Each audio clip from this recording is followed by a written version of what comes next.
বলিউডের ভাইজান সালমান খান এবং দক্ষিণী সিনেমার সেন্সেশন রশ্মিকা মন্দনা প্রথমবার বড়পর্দায় একসাথে দেখা যাবে।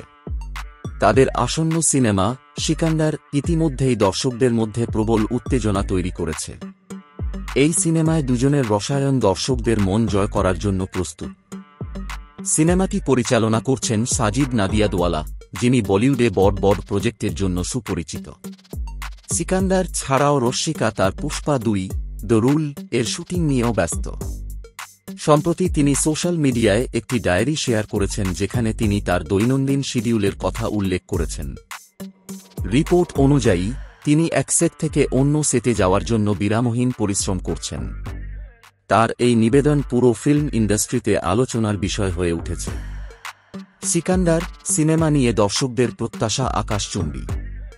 সালমান খানের নতুন লুক এবং রশ্মিকার তারুণ্যপূর্ণ উপস্থিতি এই সিনেমাকে ব্লকবাস্টার বানানোর জন্য যথেষ্ট মনে করা হচ্ছে।